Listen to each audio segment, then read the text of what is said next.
Hi, welcome back to our Bible study. Today we're talking about Psalm 122.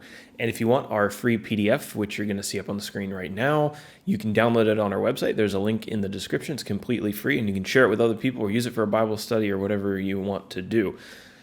Let's talk about our first page. Our first section is always our author who wrote this psalm. We don't always know, but in this case we do. It was actually David. That would be King David, or David who killed Goliath that would eventually become the king. We don't have any New Testament references back to Psalm 122 today. For our themes today, the first one is going to be joy in having the opportunity to worship the Lord. And then the second one is prayers for peace over the city of Jerusalem. We'll talk about that in just a second in our outline. But first, let's talk about our one definition, which we had, I believe, yesterday and many times before, the songs of ascent, or the psalms of ascent. Now, there's some debate about what this refers to, but many people think that these were psalms that were sung by the people of Israel as they were going to Jerusalem for the special feast days. If you don't know about those, or you haven't heard about them before, you can read about them in books like Exodus, Leviticus, Deuteronomy, maybe even a little bit of Numbers. I can't remember at this point, but back there when God gave his civil and religious law to the nation of Israel, and included in that were certain holidays or holy days, where in some cases the people all had to gather in Jerusalem. So all the people would travel from all around the nation to Jerusalem to celebrate these holy days. And Jerusalem, we talked about, was up on a hill, and so they would have to ascend to go up to Jerusalem. So they would be singing these psalms as they were all ascending together to go worship. Okay, so let's talk about that a little bit more on page number 2. So for our outline today, there's just 9 verses today. I've got them all under one heading. Let us go to the house of the Lord.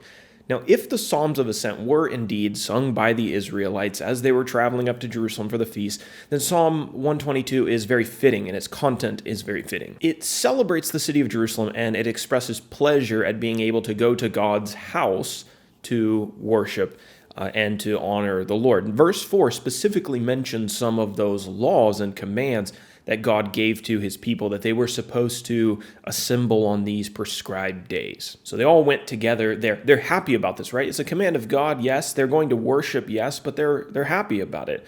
It's probably an application there for us when we get to go to worship the Lord on a Sunday or any time. We should be happy about it. Yes, it's a command, but it shouldn't feel like a burden. It should be a privilege. We should feel that way about it. The second half of Psalm 122 is an instruction for the people of God to pray for the good of Jerusalem. So that would be, the city itself, but really as it represented the nation, as it was really its capital. They were to pray for peace in the city because that's where the house of the Lord was. And as went Jerusalem, so went the nation. We find that out especially in like the Judges and the Kings, where whatever king was sitting on the throne in Jerusalem changed the face of the entire nation, either for good or for bad. For application today, as modern believers, as modern disciples of Jesus, we no longer look to physical Jerusalem as the place of God's presence, as if we've got to travel there a couple times a year, if we ever want to worship God correctly and experience his presence. Now his presence dwells in his church, in Jesus' church. And Jesus tells us about this. Jesus' apostles tell us about this, and the Bible writers tell us that we are now the temple of God. The Spirit of God dwells within us.